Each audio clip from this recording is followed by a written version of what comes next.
Assalamualaikum warahmatullahi wabarakatuh. Alhamdulillahi rabbil alamin. Wassalatu wassalamu ala asyrafil anbiya wal mursalin wa ala alihi wa sahbihi ajma'in. Alhamdulillah, syukur pada Allah Subhanahu wa taala, selawat dan salam ke atas junjungan kita Nabi Muhammad sallallahu alaihi wasallam. Jadi bersama saya Suhili Nain, pada malam ini kita akan mengupas mengenai sebuah buku yang berjudul Rahasia Magnet Rezeki. Okey. Menarik rezeki dahsyat dengan cara Allah Subhanahu wa taala. Jadi dalam perkongsian ini yang saya akan kupas adalah mengenai buku ini. Kenapa kita pilih buku ini saya akan huraikan sebentar nanti. Dan kalau Anda mempunyai sebarang soalan mengenai topik yang kita bicarakan pada malam ini, Anda boleh tinggalkan komen dekat sesi live nanti dan insya-Allah saya akan jawab. Okay? Dan saya akan jawab apa topik yang berkaitan dalam buku ini insya-Allah. Jadi topik pada malam ini adalah racun New Age dalam buku Rahasia Magnet Rezeki. Yang mana buku ini ditulis oleh seorang individu yang bernama Nasrullah. Ini adalah orangnya yang mana dia dipanggil ataupun dikenali oleh sesetengah ataupun kebanyakan pengikutnya. Beliau adalah seorang ustaz. Ustaz Nasrullah Magnet Rezeki. Mungkin ada antara Anda yang pernah melihat individu ini kerana dia ni pernah muncul dekat dekat akhbar Malaysia, akhbar online. Kalau tidak silap saya dalam akhbar Sinar. Dan ada juga influencer Malaysia yang besar yang buat kerjasama untuk buat program seminar dengan individu ini di Malaysia, yang mana seminar itu disebut sebagai seminar Magnet Rezeki ataupun camp Magnet Rezeki. Okey. Jadi kenapa saya pilih buku ni untuk dikupas pada sesi kali ini? Sebelum ni saya sudah share, saya sudah kongsi mengenai topik Nur Muhammad daripada buku Ahli Sunnah dan Wujudiyah Batiniyah yang ditulis oleh almarhum Profesor Dr. Abdul Fattah Harun Ibrahim. Jadi kenapa saya pilih buku Nasrullah ni, Rahasia Magnet Rezeki ni untuk dikupas pada kali ini? Sebab baru-baru ni saya dapat soalan daripada rakan Facebook mengenai sebuah seminar yang akan berlangsung. Ataupun mungkin sudah berlangsung, saya tidak ingat. Di mana seminar itu dia apa tajuknya? Dia lebih kurang seni bagaimana untuk menjadikan impian itu sebuah kenyataan. Oke. Jadi bila saya selidik individu yang menganjurkan seminar tersebut dan ajaran-ajaran yang dia sebut di Facebook beliau, saya dapati isi kandungan seminar tersebut selari ataupun lebih kurang dengan buku yang ada di tangan saya nih. Ditulis oleh Nasrullah. Dan memang saya dapati individu yang buat seminar tuh seni impian tercapai kalau tidak silap saya. Individu tersebut merupakan alumni bagi Camp Magnet Rezeki ini. Camp Magnet Rezeki ini cukup terkenal ya, dekat Indonesia dan Malaysia memang cukup terkenal. Bahkan ada pengikut mereka nih yang begitu taksub dengan individu nih, dengan program Magnet Rezeki ini sampai buka sebuah restoran yang dinamakan MR Cafe. Apa dia? Magnet Rezeki Cafe. Sebab mau menarik rezeki tersebut. Jadi buku nih menjadi rujukan banyak influencer, motivator, guru bisnes dekat Malaysia. Dan mereka membawa ajaran yang disebut dalam buku ini yang cuba mengislamisasi ajaran Law of Attraction. Walau apapun judul seminar yang mereka buat, seni impian tercapai ke law of projection ke sangkaan berbaik sangka kepada Allah Subhanahu Wa Taala, macam-macam lagi mereka sebutkan, vision board ke apa semua, isi kandungannya pasti tidak lari daripada buku ini, Rahsia Magnet Rezeki. Mungkin sebab kebanyakan mereka ni adalah alumni daripada program Rahsia Magnet Rezeki ini. Nasrullah ni siapa dia? Seperti gambar yang kita tengok tadi, ini Nasrullah. Ustaz Nasrullah Magnet Rezeki. Beliau ni adalah seorang penulis daripada Indonesia, motivator. Ada yang tanya tadi dekat komen, adakah penulis ni dari Indonesia ataupun dari Malaysia? Penulis ni adalah orang Indonesia, dia bukan orang Malaysia. Tapi dia punya pengaruh tu, dia punya populariti itu cukup luas. Daripada Indonesia sampai ke Malaysia, beliau mempunyai pengikut yang cukup ramai dan mereka membuat program setiap tahun. Mereka membuat program setiap tahun sama ada secara online ataupun secara offline. Itu yang kita nampaklah daripada individu ni. Dan mengenai apa yang dibawa oleh individu ni, sebelum kita kupas lebih lanjut mengenai apa yang dia bawa, saya ingin kupas dahulu mengenai modus operandi. Bagaimana individu ni memasarkan buku mereka di peringkat Indonesia dan juga di Malaysia. Kalau kita tengok buku ni cukup terkenal. Rahsia Magnet Rezeki. Kalau anda cari dekat internet cukup terkenal dan anda akan nampak ada tokoh-tokoh hebat dekat Indonesia ataupun Malaysia yang bergambar bersama buku ini. Terlebih dahulu jangan mudah terpedaya, saya katakan. Sebab golongan Magnet Rezeki ini, mereka ni mempunyai modus operandi untuk memasarkan buku mereka. Bagaimana? Mereka akan bertemu dengan tokoh-tokoh terkenal, kemudian mereka akan hadiahkan buku ini. Mereka akan hadiahkan buku ini, mereka bergambar bersama dengan tokoh-tokoh yang terkenal ni, kemudian gambar tersebut akan digunakan sebagai alat pemasaran, sama ada di Indonesia ataupun di Malaysia. Sedangkan individu yang terima buku ni, dia pun belum baca buku ni secara terperinci. Jadi seolah-olah orang ramai yang tengok pemasaran mereka ni, takkanlah buku ni sesat, takkanlah buku ni menyimpang. Ramai juga tokoh yang bergambar bersama buku ni. Sebab modus operandi mereka begitu. Mereka sebarkan bergambar dengan orang-orang terkenal. Antara satu modus operandi yang saya dengan beberapa sahabat berjaya kesan, mereka contohnya mereka bergambar dengan mufti wilayah. Di mana dekat Shopee sebelum ni, mereka gunakan gambar mufti wilayah. Nasrullah, Pak Nasrullah mereka panggil lah. Pak Nasrullah ni bergambar dengan mufti wilayah yang terdahulu, Datuk Dr. Zulkifli Muhammad Al-Bakri, bergambar memegang buku ni. Jadi orang yang tengok iklan tu dekat Shopee rasa, takkan buku ini sesat. Nampak buku ini dapat endorsement daripada mufti wilayah ketika tu. Sedangkan uh, orang kanan mufti wilayah yaitu Ustaz Muhammad Razif pernah mengkritik buku ni. Okay? Jadi buku ni ada masalah. Jadi itu yang kami dapat detect, yang kami dapat kesan. Akhirnya kami kritik dan mereka pun padam gambar mufti wilayah dengan buku Rahsia Magnet Rezeki dekat Shopee itu. Sebab kami tegur benda tu tidak betul. Okay? Jadi mereka pun padamkan. Jadi gambar-gambar lain kalau anda nampak buku ni di tangan individu-individu terkenal, belum tentu individu-individu tersebut faham apa sebenarnya yang tertulis dalam buku ini. Itu cukup bahaya.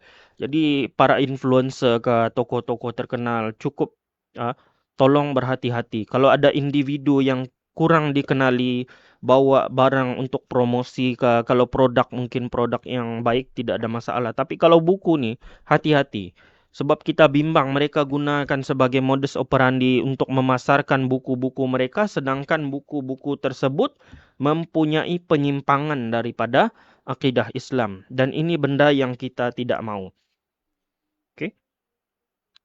Seterusnya mengenai Nasrullah. Okey, kita kupas sikit mengenai Nasrullah. Ada orang panggil beliau Pak Nas. Okey, Pak Nasrullah. Ada yang memanggil beliau Nasrullah. Okey, berdasarkan buku ini, beliau ni bukanlah seorang ustaz sebenarnya. Okey, latar belakang beliau bukanlah seorang ustaz walaupun beliau ni mempunyai pelajaran dalam bidang agama sedikit demi sedikit, tapi beliau bukanlah seorang ustaz. Okay, tapi beliau ni belajar dalam bidang duniawi lah. Itu yang saya faham daripada apa yang saya baca mengenai latar belakang beliau. Tidak ada masalah kalau beliau ni daripada latar belakang duniawi pun. Kalau beliau pilot ke, beliau engineer ke. Asalkan apa yang dia cakap tu selari dengan Al-Quran dan hadis kita tiada masalah. Tapi masalah di sini, individu ni dia bawa satu ajaran yang menyimpang daripada Al-Quran dan hadis. Okey, menyimpang daripada Al-Quran dan hadis. Apa yang menyimpang kita akan tengok nanti daripada halaman buku ni yang anda boleh lihat dalam sesi live. Okey, saya akan share nanti. Dan akan buat anda geleng kepala lah. Bagaimana individu ni boleh membuat dakwaan yang sedemikian rupa. Okey, jadi sebelum kita masuk dalam topik mengenai buku ni, saya mau kritik dahulu mengenai tajuk buku ni. Rahsia Magnet Rezeki, menarik rezeki dahsyat dengan cara Allah Subhanahu Wa Taala. Jadi apa dia mau sampaikan? Dia mau bagi tahu buku ni adalah sebuah buku yang mengajar bagaimana untuk menjadikan diri kita ni sebagai sebuah magnet rezeki yang menarik rezeki dengan cara Allah Subhanahu Wa Taala. Dengan cara Allah maksudnya dengan cara yang selari lah dengan kehendak Allah Subhanahu Wa Taala. Walau bagaimanapun, bila saya buka buku ni, cara yang disebutkan oleh beliau itu terbahagi kepada 3. Yang pertama, bagaimana untuk kita menarik rezeki pada cara mengikut cara Allah Subhanahu Wa Taala. Dia katakan yang pertama dengan positive thinking. Okay, dengan positive thinking, berfikiran positif. Betul lah, dalam kita berusaha mencari rezeki kita kena positif. Tapi bagaimana positive thinking yang beliau bawa ni adalah menyimpang. Okay, itu kita akan kupas nanti. Kemudian dengan positive feeling. Kunci yang kedua, positive feeling. Kemudian kunci yang ketiga adalah positive motivation. Okay, boleh tengok dekat sini. Ini bab 2. Kunci rahsia magnet rezeki. Yang pertama, the power of positive feeling. Kemudian yang kedua daripada positive feeling. Kemudian yang ketiga nih, the power of positive motivation. Jadi beliau cuma menyebutkan bagaimana untuk kita menjadi magnet rezeki, katanya 3 nih, Ja. Yang pertama, positive thinking. Yang kedua, positive feeling. Yang ketiga, positive motivation. Cukup sampai di situ. Sedangkan dalam Islam, kalaulah kita memahami bagaimana untuk kita mencari rezeki menurut perintah Allah Subhanahu Wa Taala, tidak cukup dengan sekadar positive thinking, positive feeling, tidak cukup dengan positive motivation, tidak cukup. Kita kena ada satu lagi. Apa dia? Positive action. Okay?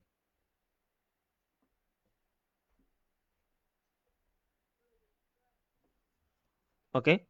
Positive action. Contohnya dalam buku nih. Oke, ini buku yang sesuai. Oke. Seruan untuk bekerja. Dikupaskan mengenai hadis-hadis bagaimana di dalam Islam kita nih diseru untuk bekerja. Oke. Sampai ada atsar daripada para salaf, kalau kamu sudah kaya pun teruslah bekerja. Oke. Kalau kamu sudah kaya pun bekerjalah. Oke. Bukannya duduk bermalas-malasan. Bukannya tidak buat apa. Jadi dalam Islam kita diseru untuk bekerja. Bukan sekadar berpikir positive feeling, positive thinking. Tidak cukup. Dalam Islam kita juga diseru untuk bekerja. Jadi dari segi tajuk dan dari segi isi kandungan, buku ini dia tempang. Sebab dia cuma fokus mengenai dalaman saja. Tapi dia tidak menyertakan sekali untuk mendapat rezeki kita kena ada positif action. Jadi itu daripada segi isi kandungan buku ini, tempangnya ulasan dia tidak begitu menyeluruh, di mana dia mengatakan untuk menjadi magnet rezeki cukup positive thinking, positive feeling, dan positive motivation. Sedangkan dalam Islam kita diseru untuk mencari rezeki itu daripada segi hati, kita bertawakal pada Allah Subhanahu wa taala, kita melakukan sesuatu itu dengan ikhlas, kita bersabar, kita bersyukur. Oke. Dan kita dianjurkan juga daripada aspek fizikal supaya kita bekerja dengan tangan kita, bukannya kita meminta-minta sedangkan kita mampu untuk bekerja, bukannya dengan bermalas-malasan. Dan gaya susunan buku nih, Rahasia Magnet Rezeki nih yang saya perhati, beliau nih Nasrullah nih dia mempunyai penyampaian yang menarik lah. Oke, bagaimana beliau boleh menarik begitu ramai orang untuk terpesona dengan buku ini? Dia guna kaidah storytelling. Oke, penceritaan. Banyak cerita dalam buku ini. Oke, beliau bawa ayat Al-Quran, beliau bawa situasi. Tapi disebabkan kaidah dia menggarap situasi ataupun cerita dalam buku ini membuatkan orang terbuai sehingga orang kurang berpikir daripada segi rasional. Isi kandungan buku ini. Dia ada kisah-kisah dalam buku ini. Jadi kita tengok yang seterusnya, bagaimana buku ini daripada segi penyimpangan yang terdapat di dalamnya. Oke, jadi yang kita tengok dekat sini, ini rujukan. Oke, ini daripada muka surat dalam buku nih. Di mana daripada muka surat 6, Nasrullah nih dia bercerita. Satu hari dia jumpa dengan seorang kiai. Oke, yang mana dia ditanya oleh kiai tersebut, ustaz lah kalau kita dekat sini, sebenarnya apa sih, untuk apa sih kita diciptakan? Ustaz tanya dia. Jadi Nasrullah ni jawablah, untuk beribadah seperti mana yang ditegaskan oleh Allah Subhanahu wa taala, dan tidak aku ciptakan jin dan manusia kecuali untuk beribadah kepadaku. Betul. Nah, dia jawab. Tapi kiai yang dia jumpa ni dia kata bukan itu jawapannya.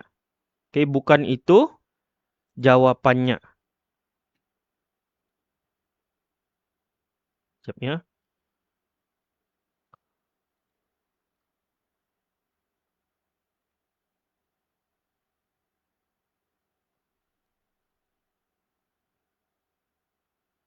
Ada masalah sikit.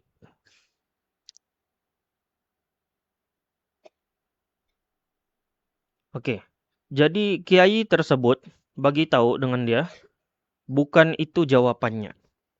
Jadi Nasrullah ni pun fikir apa sebenarnya jawabannya. Jadi kiai ini pun bagi tahu lah dengan Nasrullah bahwa manusia diciptakan sebenarnya bukan untuk beribadah pada Allah Subhanahu wa taala, tapi Allah menciptakan manusia untuk menciptakan manusia ingin dimuliakan dan dimanjakan. Oke, kata Pak Kiai. Jadi Nasrullah ni pun pikir, betul juga. Jadi Nasrullah bawa pada muka surat 7, dia untuk bawa keterangan lah, dia sokong kenyataan Pak Kiai ini bahwa manusia ni untuk diciptakan untuk dimanjakan oleh Allah Subhanahu wa taala. Jadi dia bawa dekat muka surat 7, petikan yang Anda tengok dekat skrin sekarang ni. Okay. Nah, hanya begitu senang-senang saja. Allah tidak mau kita merasakan PHK. Mungkin nih apa dia bahasa Indonesia saya tidak pasti. Kayak hidup sulit dan mengalami kehidupan yang berat. Oke.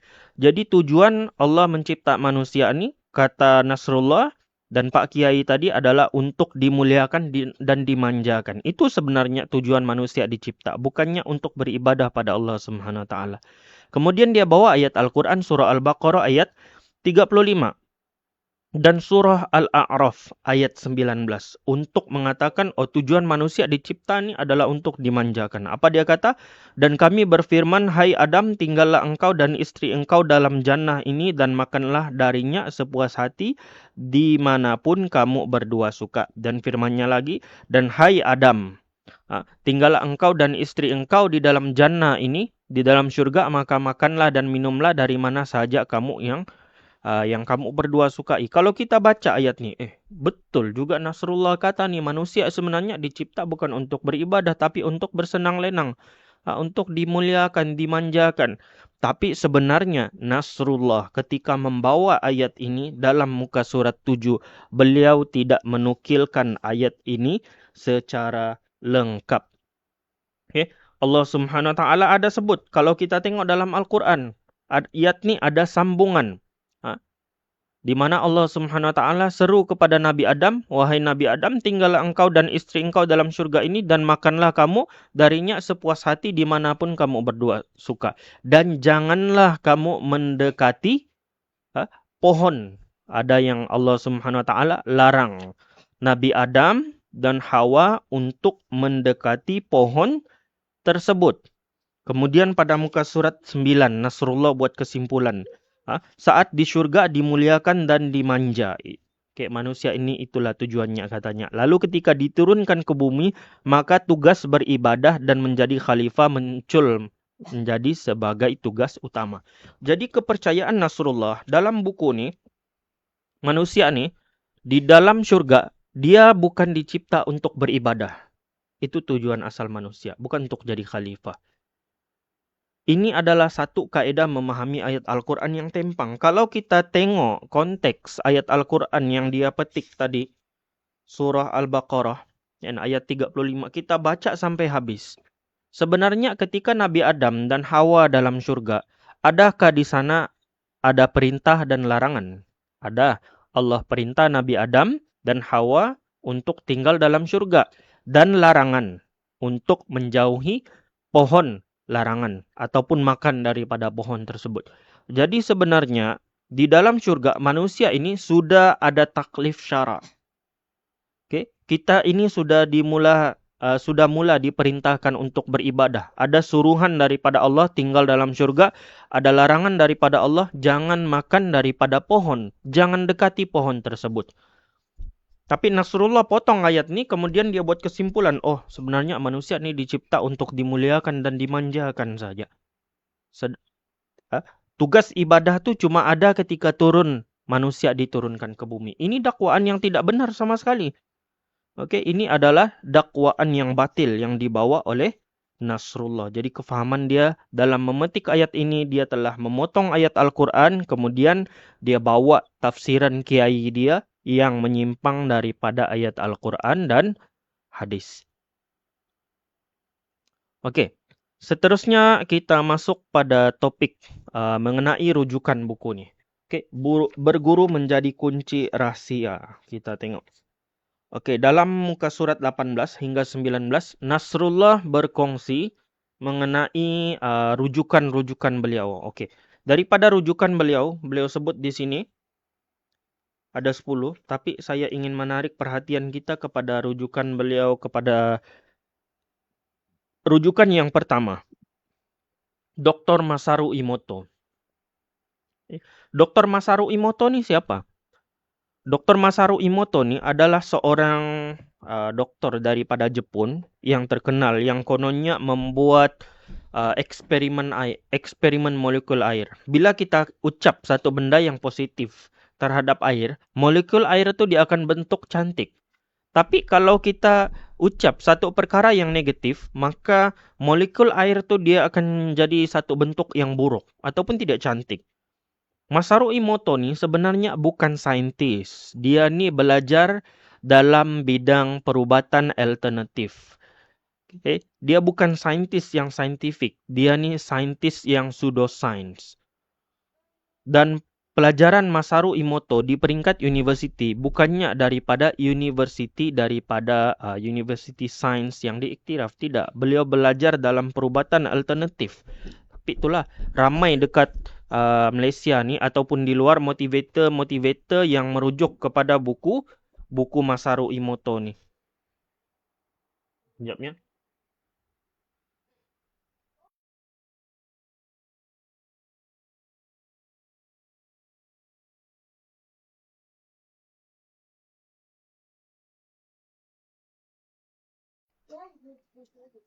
Okey, kita sambung. Itu berkenaan Dr. Masaru Emoto, bukanlah doktor yang sebenarnya. Seterusnya, rujukan beliau yang ketiga dalam buku ni, beliau rujuk daripada Rhonda Byrne. Okay? Rhonda Byrne, The Secret. The Secret ni, dia kata mengenai buku The Secret, ia meneliti tentang hukum tarik-menarik, Law of Attraction. Ternyata ada banyak bukti ilmiah bahawa hukum tarik-menarik dalam hidup ini. Meskipun hati-hati sekali dalam membaca buku dan juga video penjelasan dari penulis ini. Kerana ada salah satu kalimat yang tercetus adalah kitalah Tuhan itu. Dan wah, ini mesti disensor. Kita hanya mengetahui keajaiban. Sementara pencipta mencipta keajaiban itu buat kita. Jadi Rhonda Byrne ni siapa? Rhonda Byrne ni, dia adalah tokoh New Age yang cukup terkenal. Beliau ni adalah individu yang mempopularkan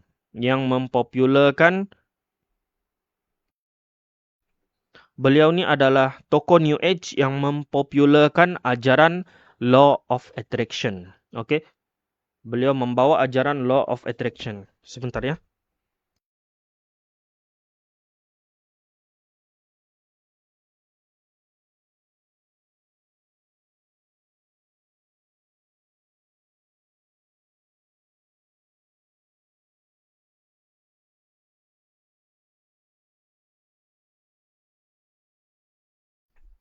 Okay, minta maaf ya. Ada anak saya.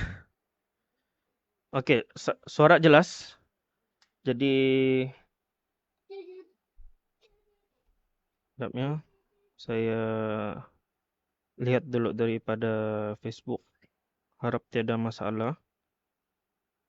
Okey, jadi kita sambung semula. Minta maaf. Okey, kita sambung semula mengenai rujukan Nasrullah, The Secret. Jadi Nasrullah ni dia percaya buta-buta dengan buku Rhonda Byrne ni. Sampai Nasrullah kata ternyata tentang hukum tarik-menarik, Law of Attraction, ternyata ada banyak bukti ilmiah. Ini adalah pembohongan yang cukup besar. Okay. Rhonda Byrne, dia ni tokoh New Age, dia buatkan ajaran Law of Attraction tu seolah-olah saintifik. Hakikatnya, Rhonda Byrne ni adalah penunggang istilah saintifik. Dia petik sana, petik sini, guna istilah energi apa semua. Hakikatnya, Law of Attraction ni adalah pseudoscience. Pembohongan atas nama sains. Petik nama kuantum fizik. Kan? Seolah-olah mereka bawa ni adalah ajaran yang wow, memang saintifik, hebat. Hakikatnya semuanya adalah pembohongan atas nama sains. Itu juga individu yang saya baru bongkar baru-baru ni. Siapa yang follow saya punya Facebook, Suhilian Ain. Mengenai seorang individu yang bernama Umar Paranoms daripada Kota Kinabalu. Bawa ajaran tensoring dan seumpamanya. Pun mengaku dekat Facebook dia, kuantum fizik. Hakikatnya ajaran New Age tidak ada kaitan sama sekali dengan produk-produk New Age yang sebenar. Kemudian beliau ada merujuk juga daripada Ari Ginanjar ESQ, yang mana ESQ ni satu ajaran yang pernah difatwakan menyimpang walaupun ada kontroversi. Tak kena hati-hati. Dan Law of Attraction pun setahu saya ada disebut dalam ESQ. Kemudian beliau merujuk yang ketujuh daripada Dana Zohar dan Ian Marshall. Beliau merujuk Dana Zohar dan Ian Marshall ni dalam perihal spiritual. Dana Zohar dan Ian Marshall ini siapa? Ternyata bukan hanya orang yang beragama yang bisa meneliti tentang keajaiban ini.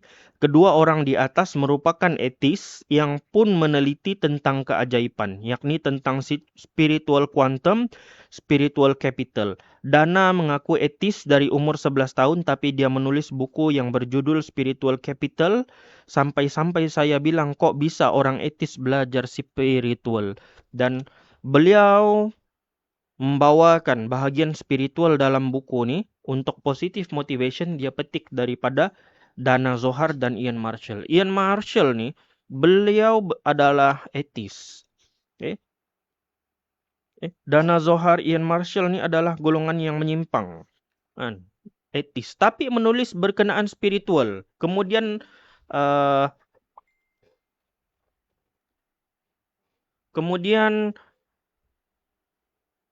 Nasrullah, beliau susun buku ini, beliau muatkan pula spiritual yang ditulis oleh golongan etis nih. Kenapa tidak merujuk spiritual daripada Al-Quran dan As-Sunnah? Oke? Dan ada juga yang mengaitkan bahwa individu Dana Zohar dan Ian Marshall ini sebenarnya tokoh New Age. Bagaimana beliau memetik spiritual daripada golongan etis sebegini untuk membawakan topik dalam bab positive motivation. Ini satu perkara yang tidak sepatutnya berlaku. Okay? Sebab itu, golongan New Age nih, ataupun ajaran New Age movement nih, mereka selain dikenali sebagai New Age movement, mereka ini juga dikenali sebagai golongan spiritual atheism. Okay? Mereka ada yang tidak percaya kepada Tuhan, tapi mereka berpegang dengan ajaran spiritual daripada pelbagai agama. Mereka cipta laluan spiritual mereka sendiri. Mereka gabung daripada pelbagai agama. Jadi Ian Marshall nih, inilah antara contoh individu yang berpegang dengan spiritual atheism. Dia etis, tapi dia berpegang dengan ajaran spiritual. Jadi mereka tidak percaya kepada hakikat Tuhan yang sebenarnya, tapi mereka berpegang dengan ajaran spiritual. Berpegang dengan ajaran spiritual tapi tanpa Tuhan. Jadi itu yang disebut oleh sesetengah pengkaji, di mana ajaran New Age movement ni mereka sebut juga sebagai spiritual atheism. Kemudian dalam bab bahagian yang pertama ni, hidup dimuliakan dan dimanja, pada bahagian ni Nasrullah dia menunggang istilah fizik kuantum. Okay, kita tengok dekat sini, di mana beliau membawakan satu istilah, everything in the universe is energy. Okay, ini daripada muka surat 30 buku ni. Beliau mengatakan bahawa everything in the universe is energy. Artinya segala sesuatu yang ada di alam semesta adalah energi. Betul atau tidak? Betul. Okay.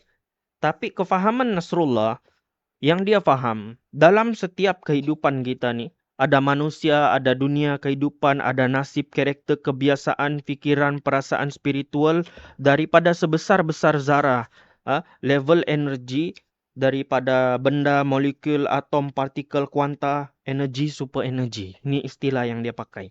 Dia kata untuk kita akses energi ni, kita kena guna fikiran kita.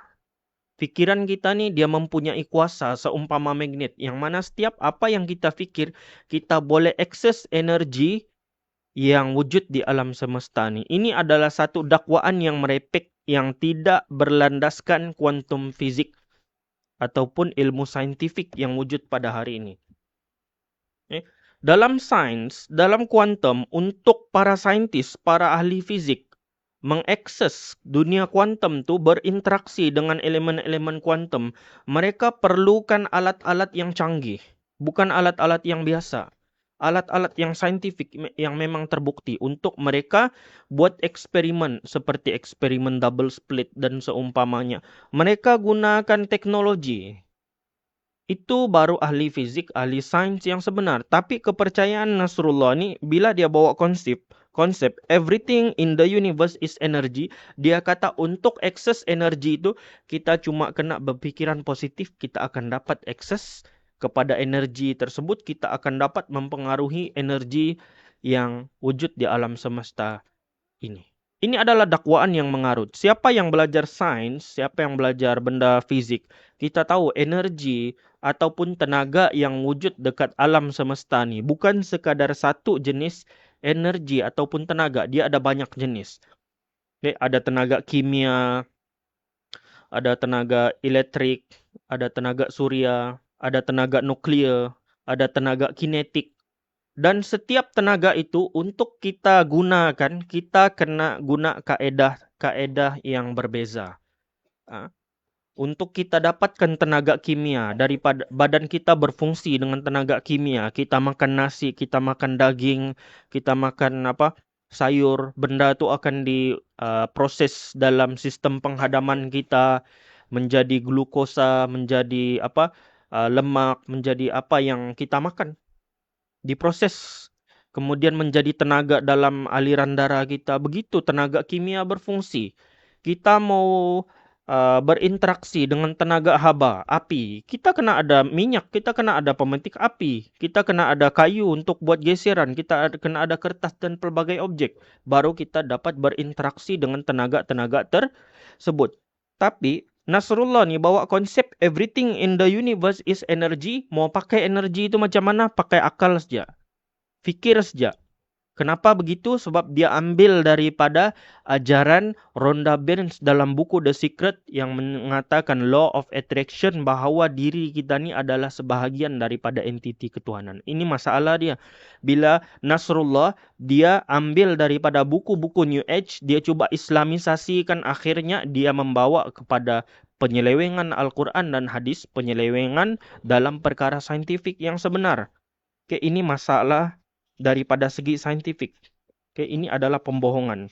Boleh tengok dekat buku ni macam mana dia ada gambar raja. Kononnya dunia kuantum, kumpulan manusia, benda-benda dunia kuantum, apa semuanya. Ini semua adalah ajaran yang merepek. Dan beliau kata, dalam dunia kuantum kita ni satu, sama dan terhubung. Kemudian Nasrullah dalam muka surat 34. Cari dahulu. Dalam muka surat 34, penyimpangan Nasrullah dalam memetik ayat Al-Quran. Dakwaan Nasrullah, dalam dunia kuantum, kita ni satu, sama dan terhubung. Sebelum saya petik ulasan mengenai ayat Al-Quran ni, saya katakan apa yang didakwa oleh Nasrullah itu adalah tidak benar. Dalam dunia kuantum, satu benda. Kita ni memang bukan kita lah. Ada partikel, ada zarah yang memang dia boleh berkait. Disebut sebagai quantum entanglement. Contohnya dua zarah, satu zarah foton yang dipisahkan dalam jarak yang begitu jauh. Dia mempunyai kaitan antara satu sama lain. Apabila satu zarah tu dia berputar ke atas, yang zarah yang satu lagi dia akan berputar ke bawah. Kaitannya bagaimana? Dia kaitan yang terbalik macam tu. Bila satu zarah tu berputar ke atas sebahagian lagi berputar ke bawah. Tapi Nasrullah dia bawa konsep kuantum yang dia faham kononnya. Di sana ada unsur ketertarikan. Ini adalah pembohongan atas dunia kuantum yang sebenar. Pembohongan. Pembohongan yang dibawa oleh Nasrullah dan yang seangkatan dengannya. Sama ada beliau sengaja ataupun tidak, wallahu alam. Itu adalah satu penyimpangan daripada konsep yang sebenar. Saya ada satu artikel yang mengupas benda ni secara terperinci, dan para ahli sains yang berpegang dengan disiplin ilmu, yang berpegang dengan ilmu psikologi yang sebenar, mereka menolak ajaran law of attraction daripada segi sains. Tidak benar sama sekali. Kita masuk dalam muka surat 34. Ini Nasrullah seleweng ayat Quran. Dia kata kita ni satu, sama dan terhubung. Fikiran, perasaan dan spiritual. Apa buktinya? Dia bawa ayat Al-Quran. Apa yang menghubungkannya? Fikiran, perasaan dan spiritual. Apa Nasrullah buat? Dia bawa ayat Al-Quran. Di mana dia kata Allah Subhanahu Wa Taala mengemukakan dalam Al-Quran, jikalau Rabbmu menghendaki, tentulah dia menjadikan manusia umat yang satu. Surah Hud ayat 118 hingga 19. Dalam ayat ini Allah telah mentakdirkan semua manusia satu dan terhubung. Dia kata Allah telah mentakdirkan semua manusia satu dan terhubung. Di mana menyatunya? Tentu di dunia kuantum. Dia tafsir ikut akal dia. Kerana dunia realiti tidak mungkin kita menyatu kerana kita memiliki tubuh yang berbeda. Ini pembohongan atas nama Allah Subhanahu wa taala. Bila masa ayat ini konteksnya adalah berkenaan dunia kuantum. Dari mana Nasrullah memetik dakwaan ini? Dalam Islam, kalau kita merujuk kepada tafsir, Allah Subhanahu wa taala menyebutkan dalam surah Hud ni, jikalau Rabbmu menghendaki, tentu Dia menjadikan manusia umat yang satu. Maksudnya dalam soal beragama. Kalau Allah kehendaki, Allah akan jadikan manusia ini semuanya satu agama saja. Tapi apa yang Allah kehendaki? Tetapi mereka senantiasa berselisih kecuali orang yang diberi rahmat dalam surah Hud ayat 118-119. Baca secara lengkap. Ini adalah berkenaan satu dalam agama. Semua beragama Islam. Tapi Allah menghendaki ada manusia tidak semuanya beriman. Ada orang yang dia sendiri telah memilih jalan kekufuran, maka kan itu kita kena faham lah, ada dalam kehendak Allah ni dia ada iradah kauniyah, ada iradah syar'iyah. Iradah syar'iyah, iradah kauniyah. Kalau tidak faham boleh cari dekat Google nanti iradah kauniyah, iradah syar'iyah.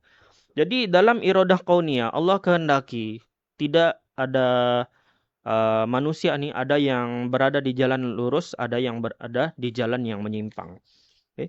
Dan itu yang sebenarnya tafsir ayat surah Hud ini. Tapi bagaimana Nasrullah tiba-tiba dia petik, ayat ni sebenarnya surah Hud ni berbicara Allah telah mentakdirkan semua manusia itu satu dan terhubung, di mana menyatunya tentu di dunia kuantum. Sejak bila ayat Al-Quran itu berbicara mengenai dunia kuantum? Itu adalah satu pembohongan sama sekali. Oke. Kemudian kita tengok yang saya tengok dekat sini. Oke, muka surat 37 mungkin tidak ada paparan dekat screen. Sekejapnya saya cek dahulu.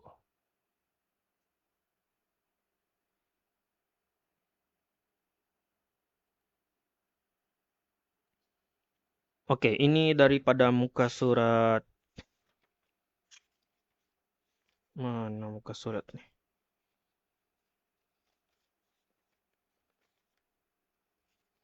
Di mana Nasrullah mengatakan, pada saat itu mereka disatukan di dalam dunia kuantum. Ini mereka satu dan terhubung. Mereka menggunakan bahasa yang tidak difahami oleh keduanya, tapi entah kenapa bahasa itu berhasil melahirkan tindakan yang bermanfaat keduanya. Kerana jemaah saya mendapatkan air zam-zamnya, orang Mesir tersebut dapat pahala kebaikannya. Oke, ini kisah apa? Kisah ini ketika Nasrullah berjalan-jalan lah dekat di mana dia. Ya mana? Sebab sepatutnya slide yang saya tunjukkan ni dia tersusun. Saya sudah gambar awal-awal. Tapi macam mana bila saya up dekat sini, dia jadi tidak tersusun pula dekat OBS. Okey, jadi ini kisah bagaimana satu kisah seorang jemaah Nasrullah ni, dia pergi usai solat maghrib, ada jemaah umrah Nasrullah ni dia duduk di barisan depan di Masjidil Haram Mekah. Jadi selepas maghrib lah, tempat itu penuh. Jadi dia tidak berani ke mana-mana. Jadi dia duduk di tempat dia sebab takut diambil orang. Jadi lama-kelamaan, jemaah umrah Nasrullah ni dia terasa haus. Banyak orang lalu lalang mengambil air zam-zam yang memang tersedia di berbagai sudut Masjidil Haram. Jadi individu tersebut dia fikirlah dalam hatinya, enak sungguh ya kalau ada orang ambilkan air zam-zam. Kemudian tidak lama selepas itu tiba-tiba ada orang bagi dengan dia air zam-zam. Jadi dia pun kagum lah.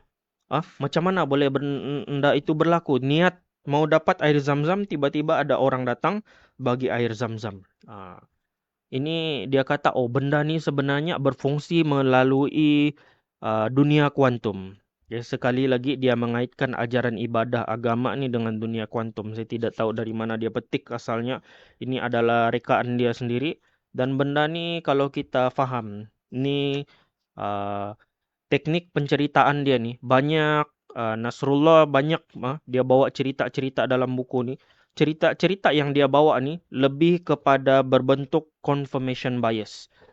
cherry picking, dia petik kisah-kisah yang nampak menarik, tapi dia tidak petik secara menyeluruh, dia bawa untuk dia sokong. Dia punya konsep kuantum dia. Sedangkan apa yang dia katakan itu sebenarnya adalah satu perkara yang menyimpang, bukan saja daripada segi saintifik, sebab dipengaruhi oleh bias, tapi beliau membawa satu perkara yang menyimpang daripada Al-Quran dan hadis. Saya ada sediakan 22 slide dan sekarang kita masuk slide yang ke-8. Seterusnya kita masuk kita masuk dalam kunci rahsia yang pertama, the power of positive thinking. Muka surat 44. Di mana Nasrullah mendakwa dalam buku dia, setiap pikiran adalah doa. Setiap pikiran adalah doa dan menjadi makin tidak sederhana karena semua doa dimakbulkan oleh Allah, baik yang positif maupun yang negatif. Ini adalah satu dakwaan yang bermasalah. Kemudian dia bawa ayat Al-Quran, Inni inda dhanni abdi bi, sesungguhnya aku berdasarkan prasangka hambaku. Hadis Qudsi.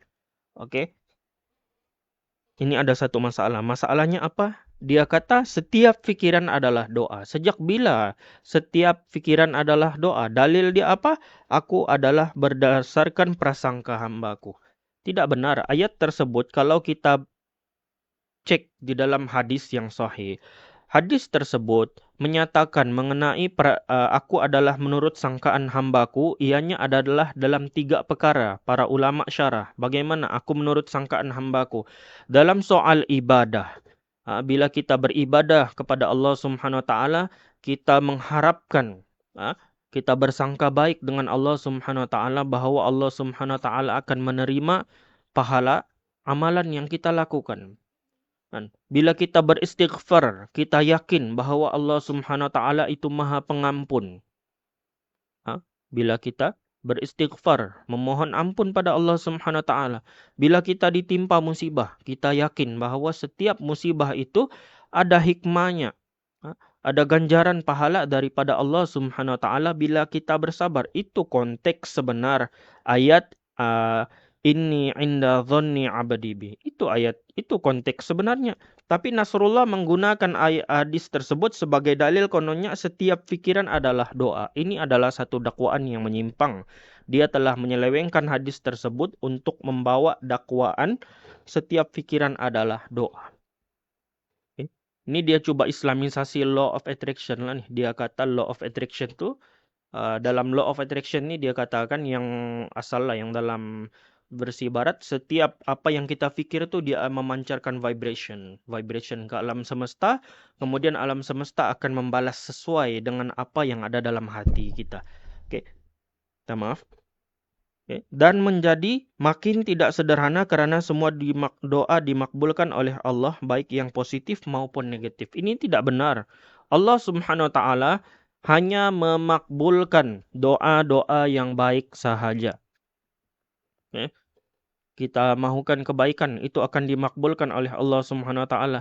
Dan ada disebut dalam hadis Qudsi, di dalam hadis Nabi SAW, bagaimana Allah Subhanahu Wa Taala makbulkan doa manusia. Ada doa yang Allah makbulkan, ada doa yang Allah Subhanahu Wa Taala tangguh sehingga hari kiamat. Ada doa yang Allah lambatkan, ada doa yang Allah tangguh sehingga hari kiamat, kemudian Allah bagi ganjaran yang lebih besar daripada yang diminta. Dan ada doa yang Allah Subhanahu Wa Taala dengan doa itu Allah sekurangnya dia macam mana, Allah Subhanahu Wa Taala tepis, hilangkan daripada kita kesusahan. Jadi kata Nasrullah, Allah kabulkan baik yang positif maupun negatif. Kita doa buruk pun Allah Subhanahu Wa Taala kabulkan, tidak benar. Dalam hadis Nabi SAW, kalau mau terperinci boleh tengok huraian Ustaz Masri Ramli dekat YouTube, Feeling is Prayer. Beliau bantah sama juga apa yang saya bantah ni. Beliau kupas mengenai kes seorang influencer Malaysia lah masa tu.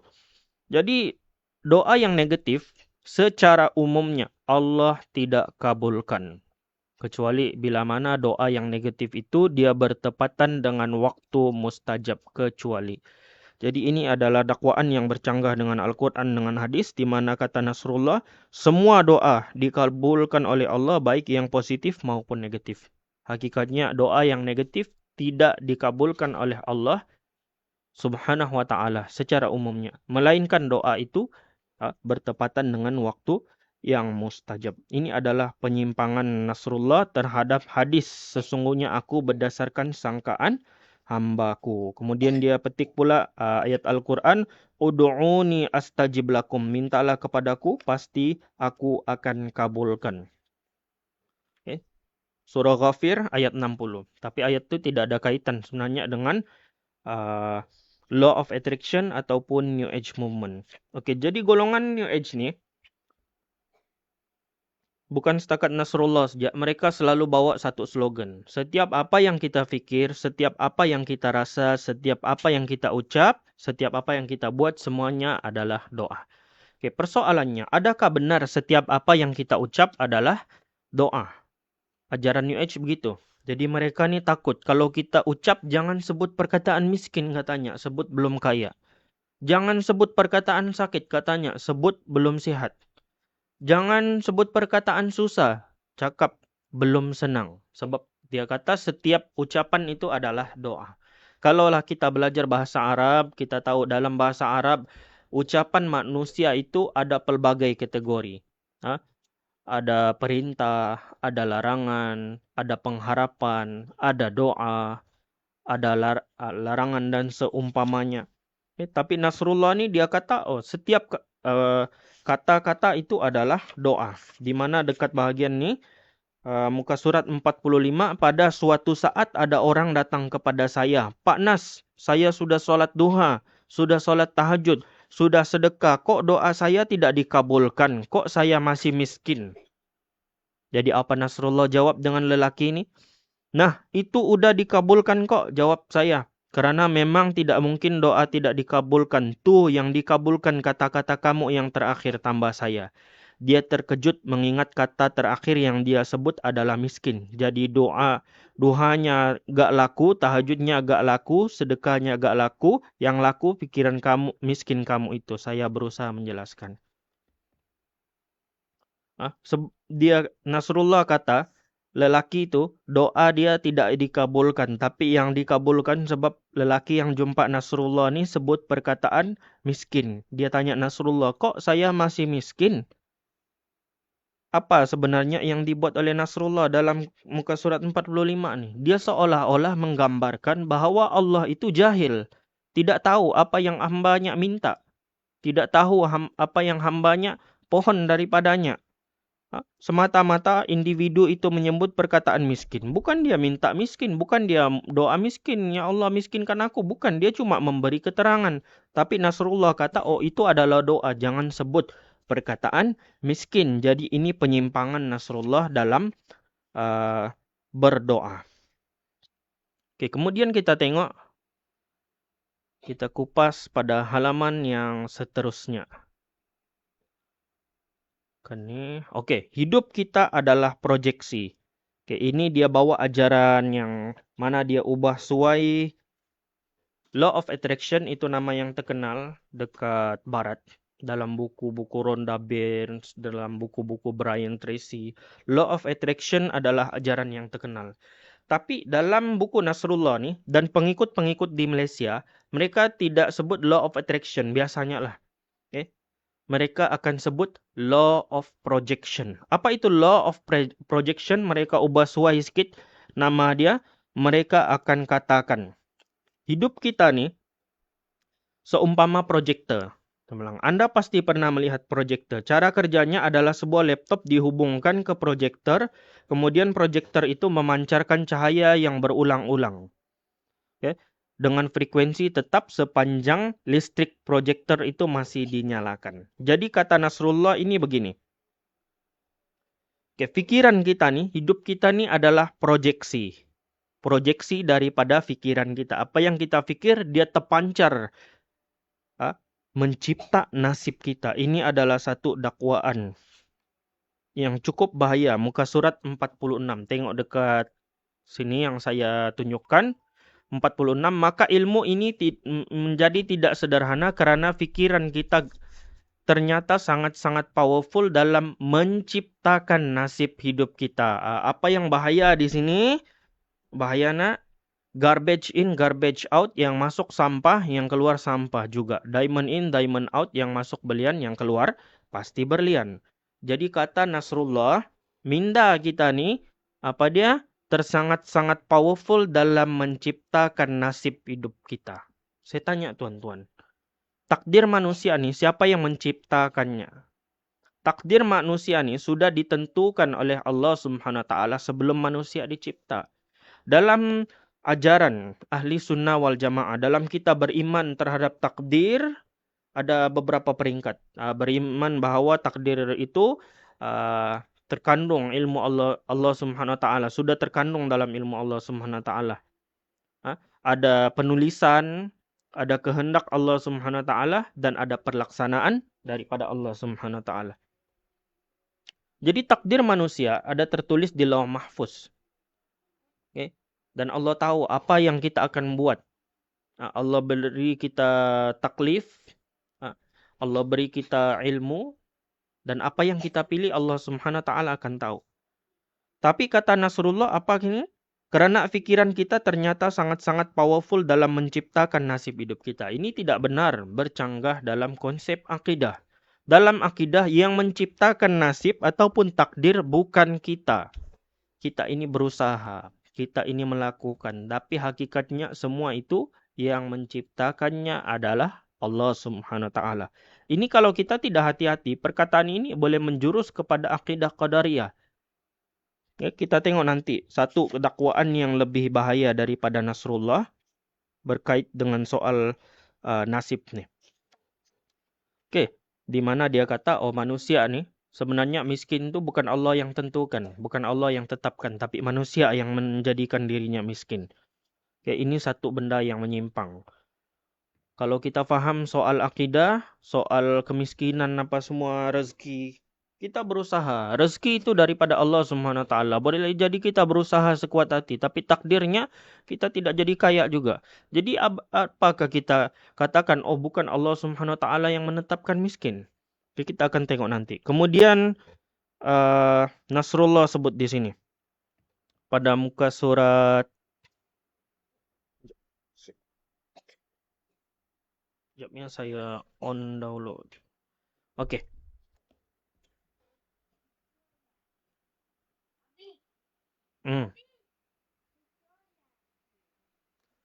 Oke.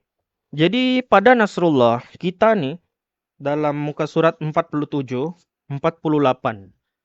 Kita nih tidak boleh fikir benda yang negatif.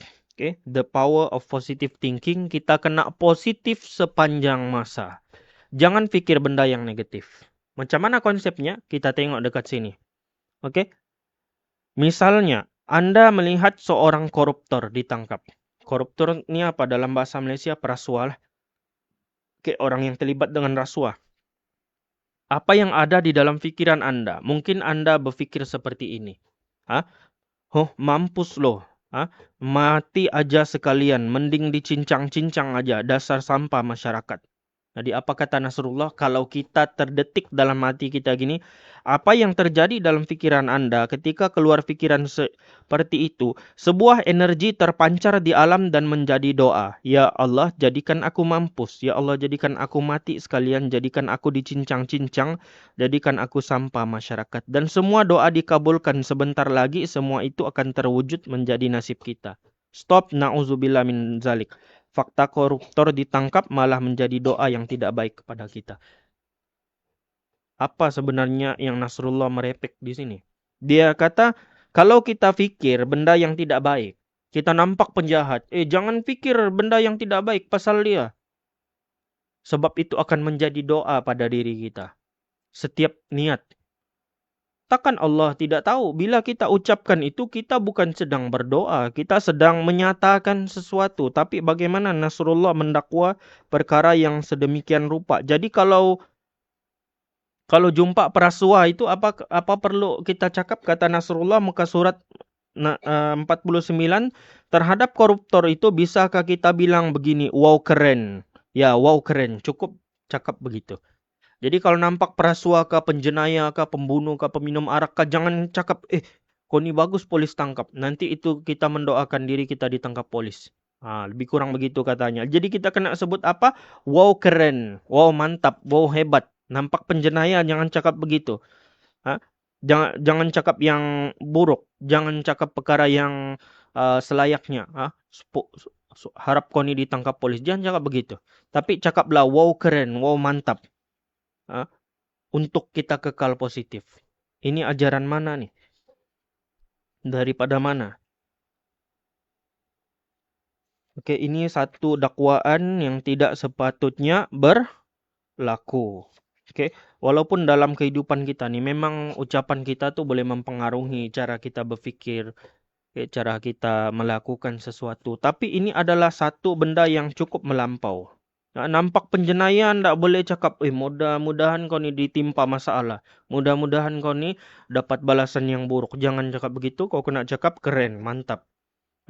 Kena cakap bagus. Ini satu dakwaan yang tidak benar daripada Nasrullah. Oke, dalam muka surat 54, kita tengok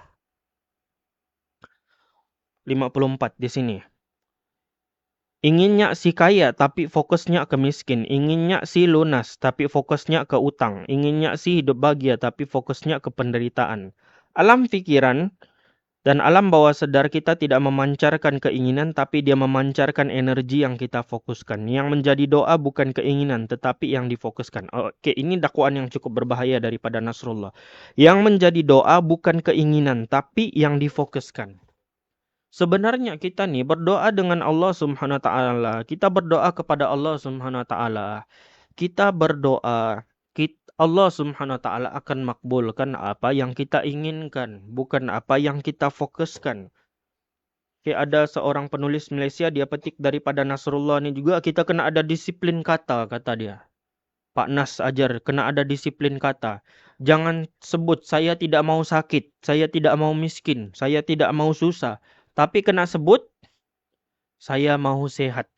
Jangan ada sama sekali ucapan-ucapan yang sakit, miskin, sehat, susah, penat, malang. Jangan.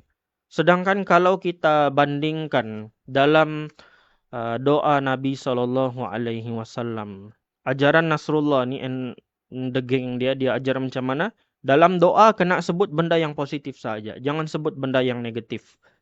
Sedangkan Nabi SAW menyebutkan dalam doa baginda ada menyebut perkara-perkara yang negatif juga. Perkara yang tidak dikehendaki, tidak dimahukan. Contohnya di dalam doa yang disebut dalam hadis Nabi SAW apa? Allahumma inni a'udzubika minal hammi wal hazan. Ya Allah, aku berlindung kepadamu daripada kerisauan, daripada kesedihan dan kerisauan. Daripada keluh kesah. Nabi sebut benda-benda yang tidak diingini. Tapi Nasrullah ajar kalau kita mau berdoa jangan sebut begitu. Jangan sebut. Ya Allah, sebut aku mau gembira. Sebut yang baik-baik saja. Jadi dakwaan Nasrullah di sini, kaedah berdoa yang diajarkan oleh Nasrullah ini menyimpang daripada ayat Al-Quran dan juga hadis Nabi SAW. Dalam Al-Quran juga ada sebut, Rabbana atina fid dunya hasanah wa fil akhirati hasanah wa qina azabannar. Sebut tentang neraka. Dalam ayat Al-Quran juga ada sebut, Rabbana la tuzigh qulubana ba'da idh hadaitana. Ya Allah, jangan engkau selewengkan hati aku selepas engkau memberikan hidayah, memberikan petunjuk kepada aku. Ada sebut. Tapi Nasrullah kata jangan sebut yang begini-begini nih. Tidak boleh. Tidak baik. Sebab apa kata dia di sini, kita ulang semula. Yang menjadi doa bukan keinginan, tapi yang difokuskan, apa yang disebut. Jadi ini menyimpang daripada Al-Quran dan hadis. Nasrullah sebut juga dalam muka surat 54 ini, kata-kata tidak, jangan, tidak dikenal dalam alam fikiran. Yang dikenal hanya fokus, tema dan topiknya. Tidak mau miskin, ya jadinya miskin. Kata tidaknya dicoret dalam fikiran, tidak mau gagal, ya akhirnya gagal. Adakah Allah... Kan dia kata, doa itu macam mana? Dalam hati, kemudian jadi vibration, energi, pancar ke alam semesta. Apa yang difokuskan, itulah yang Allah kabulkan. tidak mengenal tidak mengenal perkataan jangan. Adakah Allah tidak tahu sebut perkataan makna tidak dan jangan? Sedangkan dalam Al-Quran banyak ayat yang ada doa dan juga dalam hadis yang memohon perlindungan daripada perkara-perkara yang tidak diingini. Oke, itu penyimpangan Nasrullah. Kemudian kita masuk kepada halaman seterusnya, ada lebih kurang 10 begitu lagi. Oke. Oke, ini kita tengok dekat muka surat. Siapa yang ada buku nih, Anda boleh rujuk ya dalam buku ini untuk buat perbandingan. InsyaAllah boleh rujuk. Oke, Rahasia Magnet Rezeki, tulisan Nasrullah. Oke, muka surat 63. Ini bahaya juga. Kata Nasrullah, jadi Allah tidak menciptakan kita untuk menjadi miskin. Malah sebaliknya diciptakan kita di surga yang penuh kemewahan. Justru kitalah yang sering melontarkan anggapan dan perkataan bahwa kita miskin. Jadi ini Nasrullah sebut. Dia bagi dekat muka surat 61. Di mana dia bahagi satu pertanyaan lah. Isilah titik-titik di bawah ini dan mohon dijawab dengan jujur dan cepat. Oke, tengok dekat sini. Mungkin tidak terang, saya bacakan lah. Oke, dia tanya, Allah menciptakan tertawa dan tempat kosong. Allah itu mematikan dan tempat kosong. Allah itu menciptakan laki-laki dan tempat kosong. Allah itu memberikan kekayaan dan bagaimana jawabannya? Dia jawab, oke, berdasarkan ayat Al-Quran lah dia jawab. Allah menciptakan tertawa dan menangis. Allah mematikan dan menghidupkan. Nah, Allah menciptakan laki-laki dan perempuan. Dan Allah itu memberikan kekayaan dan nomor 4 apa? Adakah kita jawab kemiskinan? Lalu dia bawa ayat Al-Quran surah An-Najm ayat 48. Dan dialah yang memberi kekayaan dan kecukupan. Berdasarkan surah An-Najm ayat 48 nih, Nasrullah buat terus kesimpulan. Yang menciptakan kemiskinan, kesusahan bukan Allah, tapi manusia yang menciptakan kemiskinan dan kesusahan. Allah menciptakan kekayaan dan kecukupan. Sedangkan dalam ayat Al-Quran ada menyebut bagaimana Allah Subhanahu Wa Taala meluaskan rezeki seseorang dan Allah Subhanahu Wa Taala menyempitkan. Jadi di mana dia mau letak ayat Al-Quran tersebut? Takkan semata-mata rujuk surah An-Najm ayat 48 kemudian dia terus buat kesimpulan, oh kita lah yang melontarkan anggapan dan perkataan bahwa kita miskin. Adakah tidak wujud sebenarnya manusia yang miskin? Sedangkan Allah Subhanahu Wa Taala sebut dalam Al-Quran dan juga dalam hadis antara asnaf zakat orang yang fakir miskin. Tiba-tiba Nasrullah dengan ayat An-Najm surah 48 terus buat kesimpulan, oh Allah tidak mengadakan kemiskinan. Yang adakan kemiskinan itu manusia. Sedangkan untuk kita memahami ayat Al-Quran bukan sekadar petik satu ayat kemudian buat kesimpulan. Kita kena lihat ayat-ayat yang lain barulah kita memahami Al-Quran itu secara menyeluruh dan benar. Oke, ada banyak contoh lagi nih daripada Nasrullah. Kita tengok lagi bagaimana disiplin kata yang diajar oleh Nasrullah dalam berdoa. Oke. Kita tengok muka surat nih, harap jelas sana. Ya, saya tengok komen dekat Facebook dahulu. Oke, kita sambung ya. Nanti saya akan baca insya Allah. Kalau ada soalan boleh tinggalkan di komen. Insya Allah saya akan baca di bahagian akhir nanti kalau ada yang berkaitan dengan topik pada hari ini. Oke, seterusnya kupasan kita mengenai ajaran New Age dalam buku Rahasia Magnet Rezeki, Racun New Age. Muka surat 66 yang Anda lihat dekat hadapan screen sekarang nih. Di mana? Oke, Anda setujukan dengan pernyataan di atas atau begini, saya ubah pernyataannya. Pasti ada orang jahat di muka bumi ini walau hanya satu orang. Nasrullah kata jangan ada anggapan ada orang jahat di atas muka bumi ini. Apa kata Nasrullah? Nah, Anda pasti setuju dengan pernyataan baru saya kan? Ya, faktanya memang ada orang jahat. Walaupun hanya satu orang. Kita ringkaskan, tengok sini. Bagian yang saya tandakan tuh. Ketika Anda setuju dengan pernyataan pasti ada orang jahat di muka bumi ini, walaupun hanya satu orang, apa kata Nasrullah? Maka ingat semuanya satu dan terhubung. Anda sebenarnya sedang berdoa, ya Allah, seandainya hanya ada satu orang jahat di muka bumi ini, maka jadikan itu saya. Bagaimana itu menjadi doa? Itu ada salah. Ini adalah dakwaan yang merepek daripada Nasrullah. Tidak boleh fikir ada orang jahat di atas muka bumi ini. Sedangkan Allah Subhanahu wa taala menyebut sendiri dalam Al-Qur'an ada manusia yang fasik. Jadi kata Nasrullah, kalau nampak pencuri jangan pikir dia penjahat. Kena fikir yang disiplin yang baik-baik. Oh, mungkin orang itu orang belum baik. Oke. Yang lebih dahsyat nih dekat muka surat 68 dan 67. Adakah orang kafir di muka bumi ini? Kata Nasrullah. Tengok saya ada screenshot kan nih. Sekejap ya.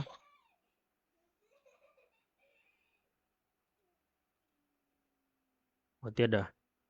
Tak apa, saya bacakan. Pada muka surat 67, adakah orang kafir di muka bumi ini? Ups, pertanyaan tidak mudah dijawab ya. Jadi apa nih jawaban Anda? Ada orang kafir atau ada orang beriman? Semua orang beriman. Jika Anda jawab maka Anda sedang berdoa Anda menjadi orang kafir. Astagfirullah. Nasrullah ajar dekat sini muka surat 67, kalau kita cakap ada orang kafir di atas muka bumi ini, kalau kita menerima fakta itu, berhidup dekat atas reality itu, kita mendoakan diri kita jadi kafir. Ajaran mana ini? Inilah kerosakan yang dibawa apabila ajaran law of attraction, ajaran New Age coba dibawa ke dalam ajaran Islam. Kononnya mau bawa positivity, rupanya membawa penyelewengan kepada Al-Quran dan hadis. Jadi bagaimana nih? Kata Nasrullah, jangan kita panggil. Muka surat 68. Alangkah tidak bijaknya jika cermin ditunjukkan ke orang. Jangan sebut orang lain itu kafir. Jangan sebut orang lain itu zalim. Jangan sebut orang lain itu fasik. Sebab itu kita doakan diri kita menjadi orang itu. Jadi apa Nasrullah bilang? Muka surat 68.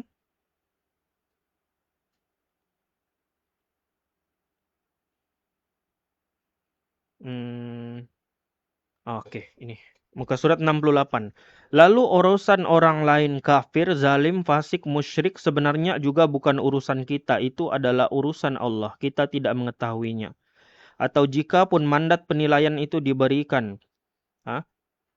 kepada manusia, dia haruslah seorang qadhi, hakim yang adil, yang memiliki ilmu yang mumpuni, memiliki syarat-syarat yang ketat. Jika kita tidak memiliki syarat itu, ya sudah, jadikanlah Al-Quran sebagai cermin diri, sebagai fungsi utama kita. Jadi bagaimana? Nasrullah kata, jangan kata ada orang kafir atas muka bumi ini.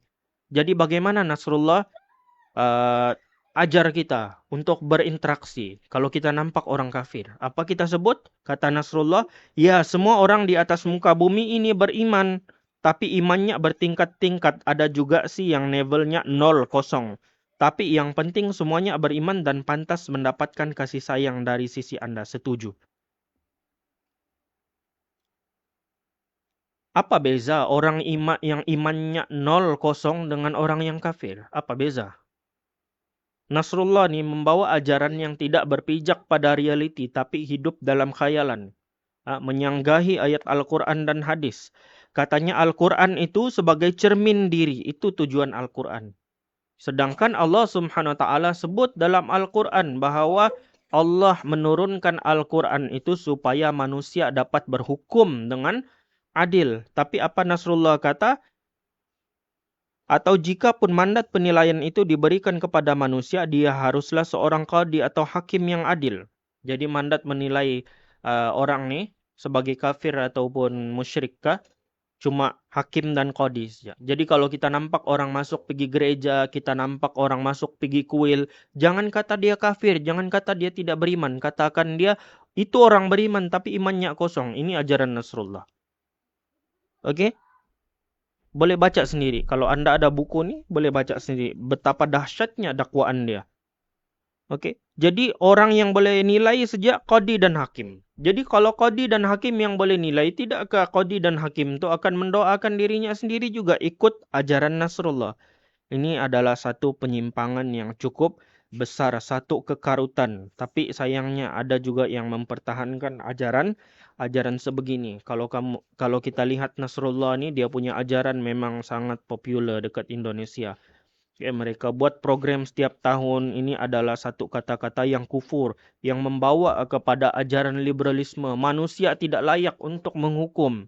Nampak orang salah mencuri, jangan kata dia pencuri. Ah, nampak orang minum arak, jangan kata dia peminum arak. Itu urusan dia dengan Allah Subhanahu wa taala. Kita tidak layak untuk menilai. Ini adalah ajaran berunsur liberalisme yang ingin memansuhkan. Saya tidak katakan Nasrullah, tapi unsur ini akan membawa kepada unsur liberalisme yang akan memansuhkan usaha amar ma'ruf nahi mungkar. Sedangkan Nabi SAW sebut dalam hadis, man ra'a minkum munkaron falyughayyirhu biyadihi. Barang siapa yang melihat kemungkaran di antara kamu, maka hendaklah dia mencegah dengan tangannya. Dan begitulah seterusnya. Jadi macam mana kita mau cegah kalau kita nampak merompak orang? Kita kena ada penilaian dulu dengan dia. Oh, dia ini perompak, baru kita boleh cegah. Tapi kalau kata Nasrullah, jangan menilai manusia begitu. Jadi takkan kita suka-suka menghalang orang yang tidak dikenali. Oh, dia ini bukan perompak, tapi saya mau halang dia merompak. Apa itu? Ini satu kesalahan pemikiran yang celaru yang dibawakan oleh Nasrullah, menyelisihi ayat Al-Quran dan hadis Nabi SAW yang menyuruh supaya ditegakkan hukum antara manusia dengan Al-Quran, menyuruh diajarkan manusia itu untuk melakukan amar ma'ruf nahi mungkar. Oke, kita tengok mengubah kata-kata. Ya. Oke, seterusnya kita bedah daripada muka surat ini. Disiplin kata. Muka surat 85. Mengubah kata-kata sampai muka surat 86. Apa Nasrullah ajar? Sulit sekali pekerjaan ini. Memang tidak mudah pekerjaan ini. Bandingkan dua kalimat ini. Dia mau kita ubah. Jangan pilih kata-kata sulit diganti dengan tidak mudah, berat diganti dengan tidak ringan, miskin diganti menjadi belum kaya, sakit diganti kurang sehat, benci diganti tidak senang, mahal diganti tidak murah, gagal diganti menjadi belum berhasil. Ini adalah dakwaan orang yang hidup dalam ilusi. Memanglah perkataan itu boleh mempengaruhi. Kalau dalam marketing pun copywriting, setiap perkataan itu boleh mempengaruhi. Tapi kalau kita kata jangan guna perkataan sulit, jangan guna perkataan miskin, sakit, sebab semuanya itu adalah doa, itu adalah dakwaan yang merepek. Orang ini adalah orang yang tidak faham mengenai apa itu arti doa yang sebenarnya. Dia punya ajaran apa? Kalau nampak orang buat jenayah kah, buat apa kah, jangan sebut benda yang apa? Tidak baik. Sebut sejaklah dahsyat, hebat, bagus, lumayan. Kalau tengok dekat muka surat 88, kalau gaji tidak oke, jangan sebut gaji tidak cukup ke apa semua. Sebut gajinya dahsyat. Sebut kalau kita dalam kesusahan, jangan sebut saya susah. Sebut saya ini dalam keadaan super baik ke apa semua, dahsyat. Ini adalah satu penyimpangan daripada ajaran Islam. Oke, seterusnya kita tengok daripada ini. Muka surat berapa nih? The power of positive feeling. Oke, apa pilihan yang kita ada? Nanti Nasrullah nih dia ada juga penyelewengan terhadap hadis, kita akan tunjukkan nanti. Semuanya ada bukti. Kita tidak menuduh Nasrullah secara sembarangan, tapi kita bawakan bukti daripada buku dia sendiri bagaimana dia menyelewengkan ayat Al-Quran dan hadis Nabi SAW. Oke, kita tengok daripada screen sekarang, daripada muka surat 7. Saya bawakan di sini. Di mana satu kisah lah. Satu kisah Kalau kita ditimpa kesusahan, apa yang kita perlu buat? Bagaimana jika kita seperti Bu Tika? Mau bersyukur bagaimana? Bu Tika ni adalah satu watak dalam buku Pak Nasrullah ni, di mana Bu Tika ni dia menghadapi musibah lah dalam hidup dia. Ah, Dia menghadapi musibah, anaknya meninggal disebabkan karena mundurnya mobil sang suami, anaknya terlanggar oleh suami dia. Ah, Hancur, anaknya dua perempuan melihat dengan mata sendiri dan mengerikan gitu. Bagaimana? Jadi kalau kita dekat situasi Bu Tika, dia kata Bu Tika nih dia punya anak meninggal sebab suami dia reverse kereta dia. Jadi dia melihat dengan mata dia sendiri. Jadi apa kata Nasrullah? Kalau kita dalam posisi Bu Tika nih, apa yang kita perlu sebut? Bolehkah kita sebut Alhamdulillah? Alhamdulillah, Alhamdulillah. Apakah bisa? Kata Nasrullah. Nah, sayangnya kita tidak punya pilihan lain dalam kehidupan ini selain bersyukur ke atas keadaan yang paling tidak kita inginkan sekalipun. Karena pilihannya tinggal tersisa dua saja. Pertama, larut dalam kesedihan dan meratapi kehidupan, menghabiskan energi, mendorong keberuntungan dan akhirnya tidak mendapat apapun. Kedua, bersyukur penuh dengan mengambil hadiah yang sudah disiapkan, menarik rezeki dan jadi magnet rezeki dan seluruh rezeki tarik pada diri Anda. Tidak ada pilihan ketiga, kata Nasrullah. Jadi Nasrullah nih, dia kata kalau kita kena timpa musibah, anak kita meninggal dunia, kata Nasrullah, apa pilihan yang kita ada? Ada dua saja.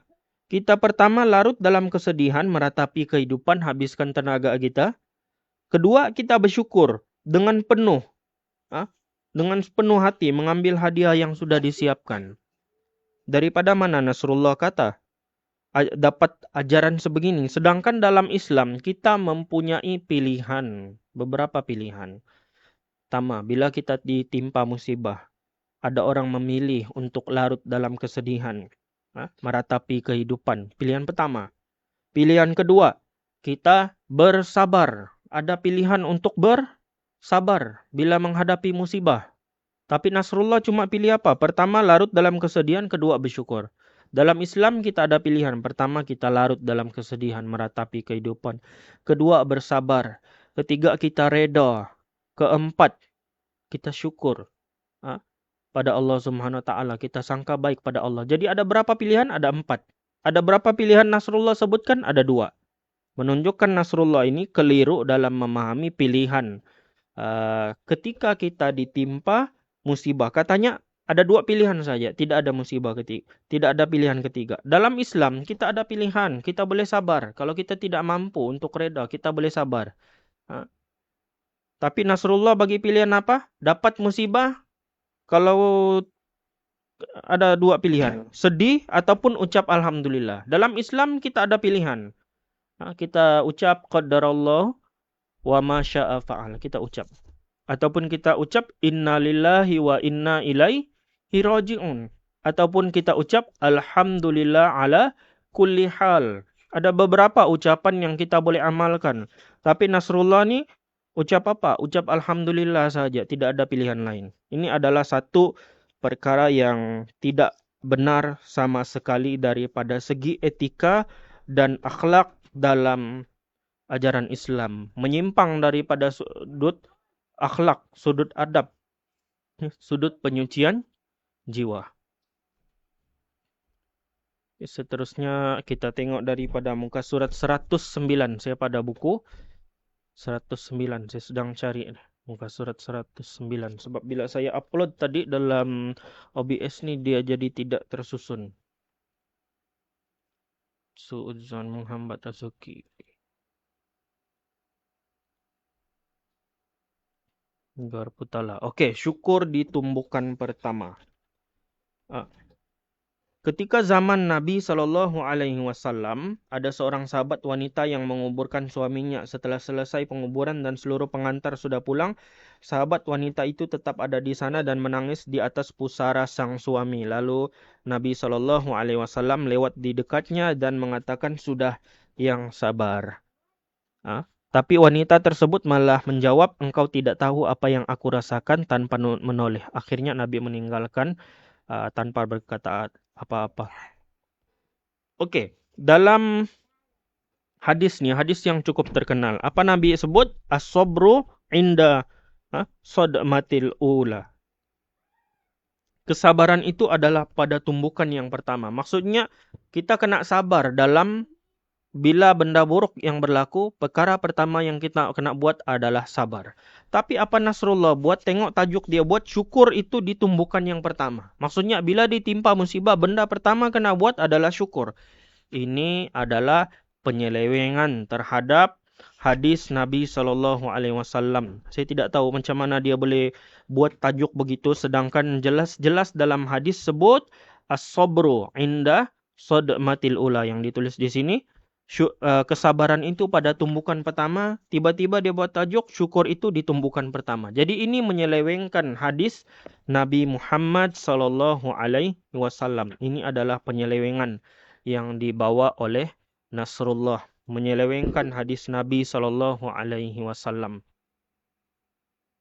Kemudian energi belian. Anda tengok di sini salah satu dari muka surat 117. Salah satu bukti ilmiah yang saya paling suka dalam hal positive feeling, dia bawa lah eksperimen Masaru Emoto nih. Dia kata ini benda bukti ilmiah. Hakikatnya ajaran yang dibawa oleh Masaru Emoto nih sebenarnya bukan ajaran saintifik pun. Para saintis melakukan kajian berkali-kali. Bahkan Masaru Emoto nih mendapat kritikan para ahli sains yang sebenar. Tapi Nasrullah pergi petik ajaran Masaru Emoto ni, dia kata, oh ini satu bukti ilmiah yang saya suka, dia kata. Jadi ini adalah benda pseudoscience, tidak ada bukti ilmiah sama sekali. Okey, motivator Malaysia pun suka memetik benda ni. Okey. Ini adalah satu perkara yang tidak benar. Kemudian kita masuk, ada tinggal 2 halaman lagi.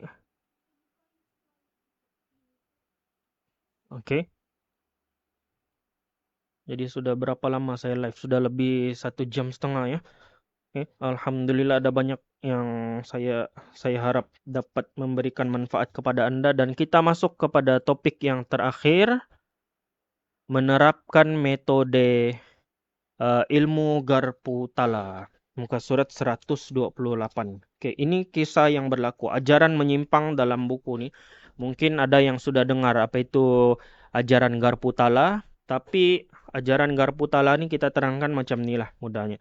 Okey, di mana Nasrullah ni dia mempunyai kepercayaan amalan. Kalau ada masalah mau cakap dengan Allah Subhanahu Wa Taala, buat niat, kemudian buka Al-Quran secara rawak. Ayat pertama yang kita nampak itulah jawapan daripada Allah Subhanahu Wa Taala. Ini adalah ajaran yang menyimpang. Okey, ini adalah ajaran yang menyimpang. Bahkan ajaran ini mirip dengan ajaran Yunani kuno dan ajaran Kristian yang mana disebut sebagai bibliomansi. Ustaz Ahmad Ikram Muhammad Nur pun ada kupas ajaran metode garpu tala ni dalam dia punya buku membong yang berkaitan kesesatan ajaran New Age. Jadi metode garpu tala ni dia bukan daripada ajaran Islam, dan para ulama juga ada mengkritik perkara tersebut.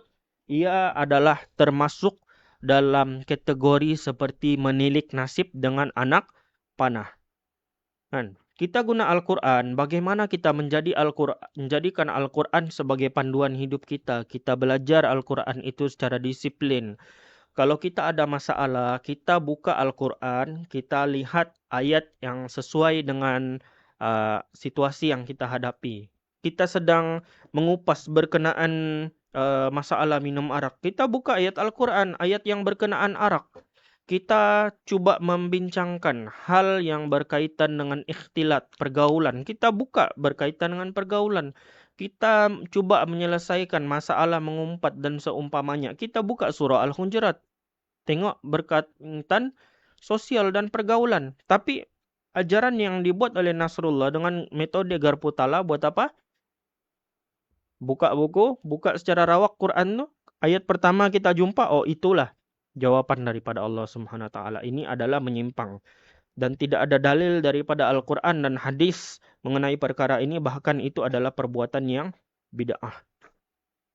Okay. Tidak ada dalil daripada Al-Quran dan hadis.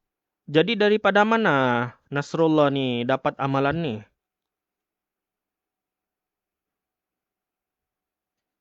Oke, ajaran Nasrullah nih dia dapat dari satu kisah lah. Dari mana seorang individu yang bernama Bu Tika.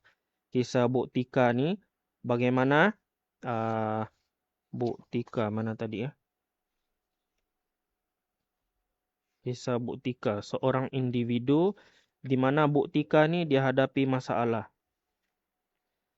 Di mana Bu Tika nih itulah yang dia anaknya meninggal dunia. Jadi Bu Tika nih telepon Nasrullah nih. Hello, Ustaz, macam mana saya mau hadapi masalah nih begini. Nasrullah nih pun bingung. Dia bukan kaunselor, jadi dia bagilah ajaran dengan Bu Tika nih bagaimana ya. Jadi dia pun katakan, oh kamu pergi ambil wudhu, kamu pergi sholat, kemudian apa yang kamu perlu buat? Dia ajar dengan Bu Tika, oke kamu buka Al-Quran. Jadi Bu Tika tanya dengan dia, ini dekat muka surat 122. Inilah titik tolak ajaran metode Garputala. Jadi dia coba ibu baca Al-Quran. Jadi Bu Tika ini dalam keadaan sedih, dia pun buka lah. Dia pun tanya balik, ayat berapa Ustaz yang harus saya baca? Tanya Bu Tika, bersiap untuk buka Al-Quran. Jadi kata Nasrullah, buka sajalah. Nah, mana-mana buka saja sekenanya Bu. Ayat yang pertama terlihat di mata, coba ibu kasih tahu ke saya. Jadi kebetulan Bu Tika nih, dia baca lah. Nasrullah nih telepon balik, dia tanya dengan Bu Tika nih. Jadi macam mana? Bu, bagaimana kabarnya? Apakah yang ibu rasakan? Jadi Bu Tika nih pun bagi tahu. Dia oke sudah. Saya sudah tenang dan saya sudah tahu apa yang harus dilakukan. Jadi Nasrullah nih tanya lah ayat berapa yang kamu baca. Jadi Bu Tika cakap dia baca surah Al-Kahfi ayat 7, ayat 4. Dan untuk memperingatkan kepada orang-orang yang berkata Allah mengambil seorang anak. Jadi Bu Tika nih dia macam terpana.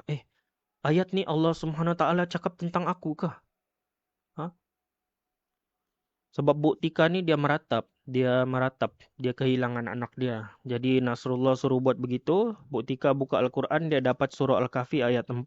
Dan untuk memperingatkan kepada orang yang berkata bahwa Allah mengambil seorang anak. Jadi Bu Tika nih dia terpana dengan ayat itu, dia terasa lah.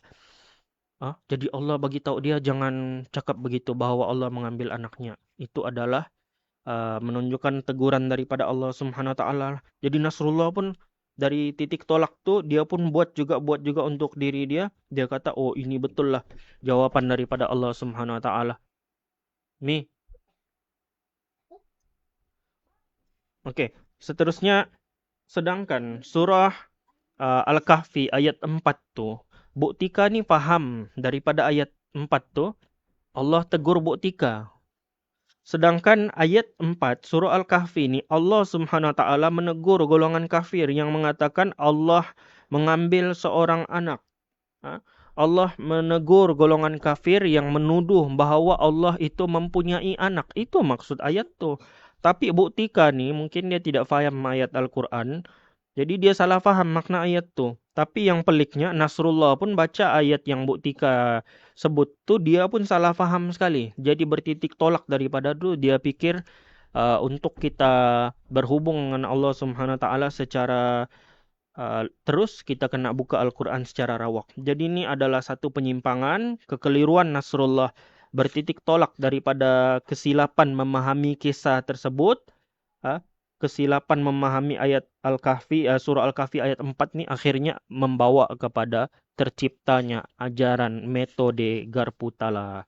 Jadi metode Garputala ini sebenarnya Garputala itu tidak ada kaitan pun, tapi Nasrullah ini dia pun menunggang ayat-ayat perkataan-perkataan sedemikian yang kononnya digunakan untuk sains untuk mempromosikan ajarannya. Siapa yang tidak paham mengenai ilmu sains, benda-benda saintifik, kurang paham mengenai ayat Al-Quran dan hadis, akhirnya terpesona dengan penyimpangan-penyimpangan yang disebut oleh Nasrullah dalam buku ini. Kemudian pada bahagian The Power of Positive Motivation ni, saya rasa tidak perlu sentuh lah.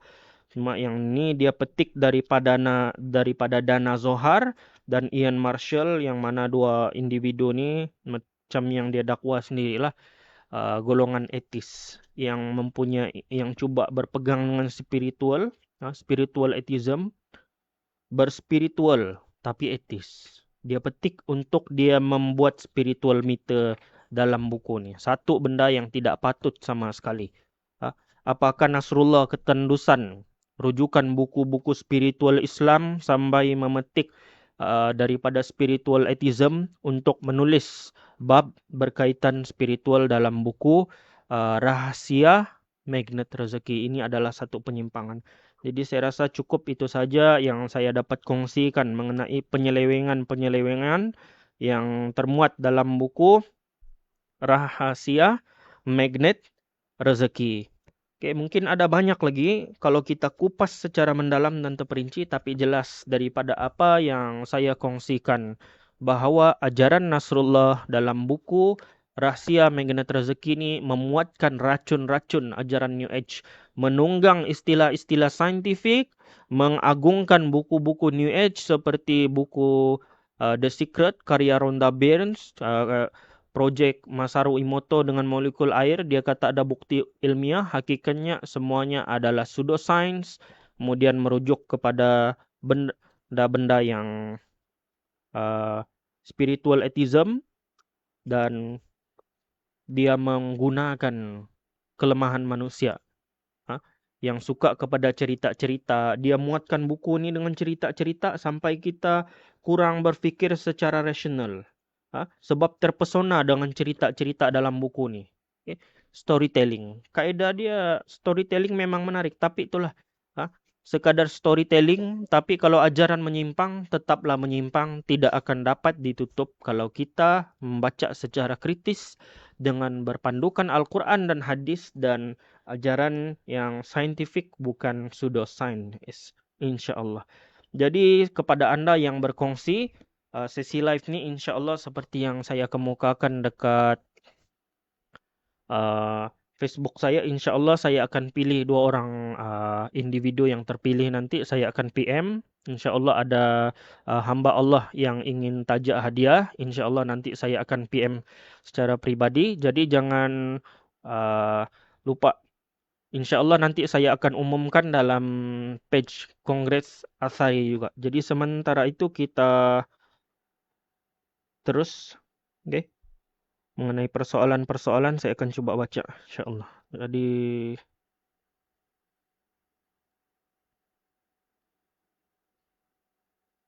okay.